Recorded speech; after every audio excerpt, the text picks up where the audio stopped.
जय हिंद दोस्तों, मैं हूं जितेंद्र कुमार। आप लोग का अपना यूट्यूब चैनल माँ अर्जुन में आप सभी का स्वागत है। मैं आज बिहार बोर्ड और यूपी बोर्ड क्लास 10th के लिए 2025 के एग्ज़ाम में तबाही मचाने वाली प्रश्नों को लेकर आया हूं, जो कहीं ना कहीं सीधे पेपर में छपेगा। आप लोग पूरे वीडियो को शिद्दत के साथ देखेंगे, ठीक है। कही जाती है, रख हौसला व मंजर भी आएगा, रख हौसला व मंजर भी आएगा, प्यासे के पास चलकर समंदर भी आएगा, यूं न थक कर बैठ ए मंजिल के मुसाफिर, मंजिल भी मिलेगी और मिलने का मज़ा भी आएगा। यानी आप थकिए मत, कुछ दिनों की बात है, कहीं ना कहीं आपकी सफलता आपकी कदम चूमेगी। एकदम दिन और रात एकदम मेहनत कीजिए, यही आपका पहचान पूरी दुनिया में दिखाएगी, ठीक है। आएंगे जानेंगे पॉइंट का नाम क्या है आपका। हमारी वित्तीय संस्था इकोनॉमिक्स का चैप्टर 4 होगा, उसका वस्तुनिष्ठ प्रश्न है जो सीधे पेपर में आएगा।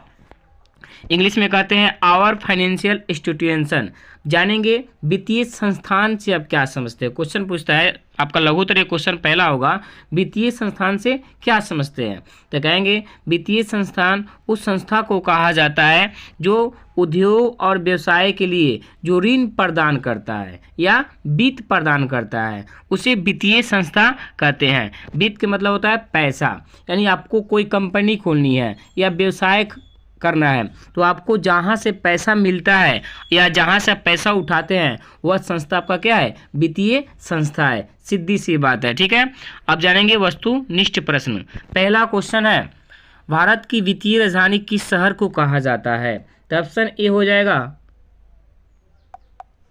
Mumbai,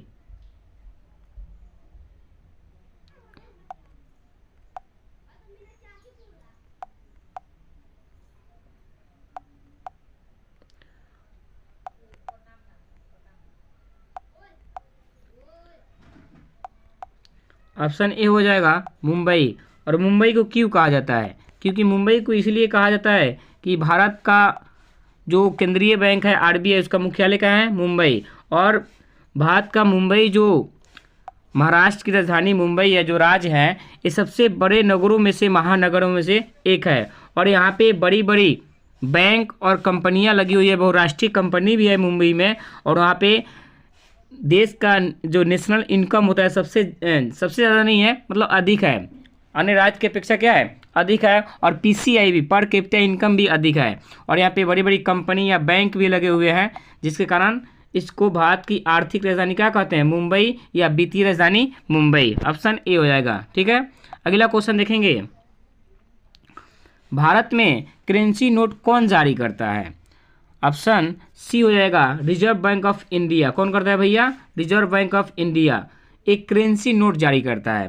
reserve bank of India Bharat का एक केंद्रीय बैंक है, जिसका स्थापना 1 अप्रैल 1935 में किया गया था। ये बात याद रखेंगे, इसका पोस्टमार्टम अगला पॉइंट में की जाएगी। 3 नंबर क्वेश्चन देख लेंगे, भारतीय मुद्रा बाजार में किस प्रकार के ऋणों का लेन देन होता है। तो इसका आंसर हो जाएगा ऑप्शन ए अल्पकाल। क्या होगा भैया, अल्पकाल। भारतीय मुद्रा बाजार यानी देखा जाए तो इसको भारतीय मुद्रा जो बाजार है, इसको 2 हिस्सा पे देखा जाता है, 2 तौर पे। एक होता है भारतीय पूंजी बाजार और एक होता है भारतीय मुद्रा बाजार। भारतीय मुद्रा बाजार क्या होता है और भारतीय पूंजी बाजार, इसको भी हम लोग जानने का प्रयास करेंगे, ठीक है।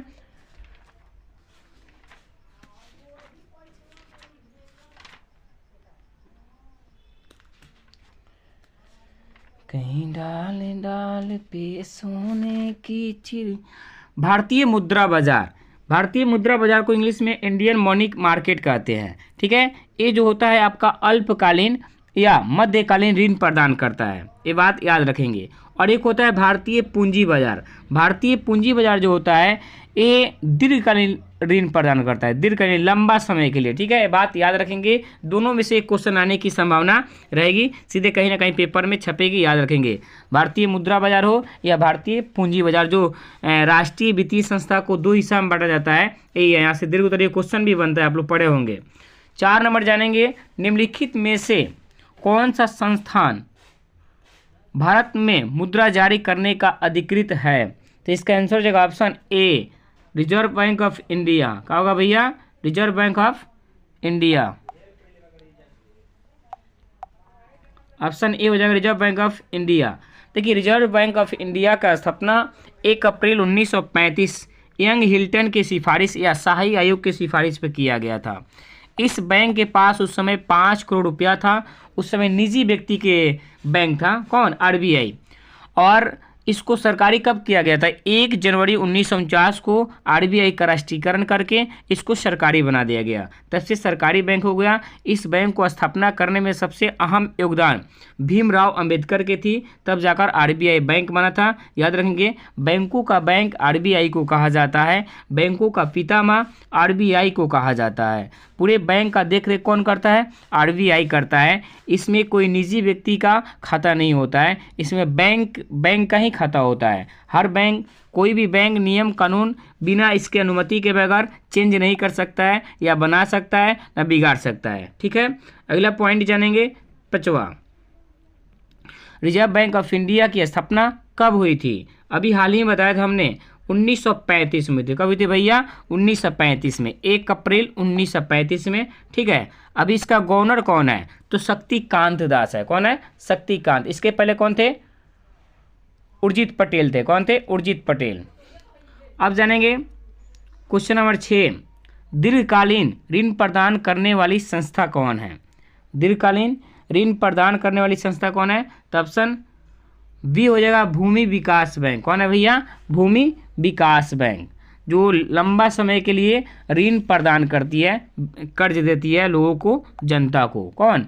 भूमि विकास बैंक। ठीक है, याद रखेंगे, जो भूमि विकास बैंक संस्थागत के अंतर्गत आता है। क्वेश्चन नंबर 7 है, भारत का केंद्रीय बैंक कौन है? अभी हमने बताया था, इसका आंसर क्या होगा बताइए आप लोग। इसका आंसर होगा रिजर्व बैंक ऑफ इंडिया। क्या होगा भैया? रिजर्व बैंक ऑफ इंडिया, जिसको आरबीआई कहते हैं, और ये भारत का केंद्रीय बैंक है, सब बैंक का बाप है, बैंक का पितामह आरबीआई। ठीक है, याद रखेंगे। क्वेश्चन नंबर 8 देखेंगे, वाणिज्य बैंकों का राष्ट्रीयकरण कब किया गया था? ये तो बहुत इंपॉर्टेंट प्रश्न है। 1969 में किया गया था। कब किया गया था? 1969 में। अब एक क्वेश्चन आपको डाउट होगा सर जी कि वाणिज्य बैंक और व्यावसायिक बैंक क्या होता है? दोनों एक ही होता है। वाणिज्य बैंक को भी इंग्लिश में कमर्शियल कहा जाता है, और व्यावसायिक बैंक को भी इंग्लिश में कमर्शियल बैंक कहा जाता है। जो 1969 में क्या हुआ था, इसको मतलब राष्ट्रीयकरण किया था, सरकारी बनाया गया था। ठीक है, याद रखेंगे। क्वेश्चन नंबर 9 देखेंगे, इनमें से कौन सा संस्थागत वित्तीय संस्था है? तो इसका आंसर हो जाएगा ऑप्शन ए व्यावसायिक बैंक। क्या होगा भैया? व्यावसायिक बैंक यानी कमर्शियल बैंक, जिसका राष्ट्रीयकरण कब हुआ था? 1969 में हुआ था। ये बात याद रखेंगे। क्वेश्चन नंबर 10 है, नोबेल पुरस्कार से सम्मानित बांग्लादेशी अर्थशास्त्री कौन थे? तो इसका आंसर होगा option C professor Mohammad Yunus. कौन थे? प्रोफेसर मोहम्मद यूनुस, जो बांग्लादेश के रहने वाले थे। इतने महान थे जो इनको भारत सरकार ने पुरस्कार दिया था, और इनकी चर्चा काफ़ी ज़्यादा की जाती है, प्रोफेसर मोहम्मद यूनुस को। ठीक है, याद रखेंगे। क्वेश्चन नंबर 11 देख लेंगे, भारत में कितने राष्ट्रीयकृत बैंक हैं? तो इसका ऑप्शन ए हो जाएगा 14 है। कितना है भैया? 14। कहीं कहीं पे 19 भी दिखाता है। ठीक है, याद रखेंगे। क्वेश्चन नंबर 12 है, गैर संस्थागत वित्त प्रदान करने वाली सबसे लोकप्रिय साधन क्या है? साधन है, तो ऑप्शन हो जाएगा बी महाजन। क्या हो जाएगा? महाजन। गैर संस्थागत, देखिए गैर संस्थागत के अंतर्गत महाजन आता है, सेठ साहूकार आता है, व्यापारी आता है, रिश्तेदार या अन्य आते हैं। उसी में होता है एक संस्थागत, उसमें सहकारी बैंक आ जाएगा, भूमि विकास बैंक आ जाएगा, नाबार्ड आ जाएगा, क्षेत्रीय ग्रामीण बैंक आ जाएगा, व्यावसायिक बैंक आ जाएगा, प्राथमिक सहकारी साख समितियाँ आ जाएगी, जो संस्थागत होती है। और गैर में महाजन, साहूकार, व्यापार, रिश्तेदार, जो पहले के ज़माना में लोग उसी से कर्ज लेते थे, उसी से वित्त लेते थे। आजकल लोग ज़्यादातर किसे ले रहे हैं? बैंक से ले रहे हैं। ठीक है, याद रखेंगे। क्वेश्चन नंबर 13 है, शेयर बाजार की नियामक संस्था है सेबीआई। का हो जाएगा ऑप्शन बी, जिसका मुख्यालय का है मुंबई में है। ये बात याद रखेंगे। इनका भी योगदान है भारत की आर्थिक राजधानी या वित्तीय राजधानी मुंबई होने में। ठीक है, सेबीआई का। अगला पॉइंट देख लेंगे 14, प्रत्यक्ष कर के अंतर्गत निम्न में से किसे शामिल किया गया है? तो इसका आंसर हो जाएगा ऑप्शन ए आयकर, आयकर को किया गया, किसका किया गया भैया? आयकर, इनकम टैक्स। अब देखे होंगे जो कुछ लोग अधिकारी के गाड़ी पर इनकम टैक्स लिखा था, आयकर विभाग, जिसका पैन कार्ड आप लोग नाम सुनेंगे, पैन कार्ड। पैन कार्ड का सीधे संबंध आय से होता है, एकदम सीधे। वो पैन कार्ड से ही आपको पता कर सकता है कि आपके पास कितना पैसा है, कितना, उसके हिसाब से इनकम टैक्स वाला छापा मारता है, ठीक है, याद रखेंगे। उसको आधार से जोड़ी जाती है, आधार के बगैर पैन बन ही नहीं सकता है, ठीक है। और अब जानेंगे 15, भारत में सहकारिता आंदोलन आरंभ कब हुआ था? तो इसका आंसर हो जाएगा ऑप्शन ए 1904 में हुआ था। कब हुआ था?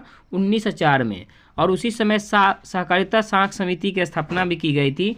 देश की स्थिति इतनी दयनीय हो गई थी, 1905 को एक बार देखेंगे हम, बंगाल विभाजन, 1905 16 अक्टूबर और बंग भंग आंदोलन। उस समय लॉर्ड कर्जन के शासनकाल था देश में। देश की अर्थव्यवस्था काफ़ी लड़खड़ा गई थी। उनको देखते हुए लोगों की स्थिति कतई खराब हो गई थी। तब उसको विचार किया गया, तब जाकर सहकारिता साख आंदोलन की शुरुआत की गई थी और इसी के मुताबिक सहकारिता साख समिति की स्थापना भी किया गया था 1904 में। और उससे लोगों को, गरीब को छोटा लोन देकर उनको जीने का अधिकार, उनकी विकास की कल्पना किया गया था। ये बात याद रखेंगे, ठीक है। और इसी 1904 में क्या होता, विश्वविद्यालय अधिनियम भी पारित हुआ था लॉर्ड कर्जन के शासनकाल में। अब जानेंगे क्वेश्चन नंबर 16, भारत में 1 रुपया का नोट कौन जारी करता है? बहुत इंपॉर्टेंट प्रश्न है। 1 रुपया का नोट कौन जारी करता है? तो ऑप्शन सी हो जाएगा वित्त विभाग। कौन करता है? वित्त विभाग। 1 रुपया का कागजी नोट वित्त विभाग करता है। और टोटल सिक्का का जारी कौन करता है? तो वित्त विभाग करता है। और 1 रुपया के बाद जितना कागजी नोट होता है टोटल का जारी कौन करता है? तो आरबीआई करता है। कौन करता है भैया? आरबीआई। 1 रुपया के कागजी नोट वित्त मंत्रालय या वित्त विभाग। उसके बाद जितना कागजी नोट है 500 का, 20 रुपया का, 10 रुपया का, 200 का, टोटल का आरबीआई करता है। बात याद रखेंगे। सिक्का का संचालन सीधे वित्त विभाग के द्वारा की जाती है, सीधी सी बात है। अब जानेंगे क्वेश्चन नंबर 17, ठीक है। राज्य वित्त आयोग का गठन किया जाता है। तो इसका आंसर हो जाएगा ऑप्शन ए, पंचायतों की वित्तीय स्थिति को पुनर्वलोकन हेतु। यानी देखी जाती है पंचायत की स्थिति क्या है। देखते हैं कभी कभी समाज की स्थिति इतना खराब हो जाती है कि उनको विकास के सीढ़ी पर लाने के लिए कुछ योजना निकालनी होती है ताकि उसका विकास हो सके। तो इस प्रकार यहाँ पे किया गया था, ठीक है। क्वेश्चन नंबर 18 जानेंगे, कृषि तथा ग्रामीण विकास के लिए पुनर्वित्त करने वाली शीर्ष संस्था कौन है? तो इसका आंसर हो जाएगा ऑप्शन बी, नाबार्ड। क्या है भैया? नाबार्ड। अगर एग्रीकल्चर की बात कही जाए, प्राइमरी सेक्टर जिसको एग्रीकल्चर सेक्टर भी कहा जाता है, प्राथमिक क्षेत्र को कृषि क्षेत्र, और दूसरा होता है आपका सेकेंडरी होता है जो आपका इंडस्ट्री होता है, और तीसरा होता है सर्विस यानी सर्विस सेक्टर यानी सेवा क्षेत्र, तृतीय क्षेत्र को। नाबार्ड की बात कही जाए तो नाबार्ड की स्थापना 12 जुलाई 1982 में शिवरमन समिति की सिफारिश पे की गई थी। और ये बैंक कृषि के मामला में जितना पैसा होता है टोटल का संचालन नाबार्ड करता है। टोटल का जितना आपका सहकारिता विभाग हो गया या सहकारिता साख समिति हो गई, यानी जो भी सहकारी बैंक बेस जितने भी बैंक होता है टोटल का देखरेख कौन करता है? नाबार्ड करता है। बात याद रखेंगे। जो जिसके स्थापना कब हुआ था? 12 जुलाई 1982 में शिवरमन समिति के सिफारिश पर नाबार्ड की स्थापना की जाती है। ये जो देखा जाए तो ये जो ऋण प्रदान करता है, ये ऋण प्रदान करने का काम करता है, ठीक है। इसको हिंदी में राष्ट्रीय कृषि और ग्रामीण विकास बैंक भी कहा जाता है। किसको? नाबार्ड को, ठीक है, याद रखेंगे। क्वेश्चन नंबर जानेंगे 19, सहकारिता साख समिति कानून कब पारित हुआ था? तब 1904 में हुआ था भैया, ऑप्शन बी हो जाएगा। क्वेश्चन नंबर 20 जानेंगे, ग्रामीण विकास का संस्थापक कौन थे? ग्रामीण विकास का संस्थापक, तो ऑप्शन ए हो जाएगा प्रोफेसर मोहम्मद यूनिस, जो बांग्लादेश के अर्थशास्त्री थे। अब एक बार सोचने वाली बात है कि बांग्लादेश के रहने वाला व्यक्ति अगर भारत के बारे में सोच रहा है तो कहीं ना कहीं बहुत बड़ी बात है। इस प्रकार से इन्होंने भारत सरकार के द्वारा इनको पुरस्कार दिया गया था, नोबेल पुरस्कार। और ये बहुत ही महान व्यक्ति थे। कौन? प्रोफेसर मोहम्मद यूनुस, ये बात याद रखेंगे, जिन्होंने ग्रामीण बैंक के संस्थापक माना गया था। ठीक है, ये बहुत ही अपना योगदान निभाए थे, जो सरकार इनको नोबेल पुरस्कार से सम्मानित भी की थी। अब का भारत का पड़ोसी देश जो बांग्लादेश है, जिसकी राजधानी का है ढाका मुद्रा टाका। ठीक है, अब हम लोग कल मिलेंगे। ठीक है, जय हिंद, जय भारत।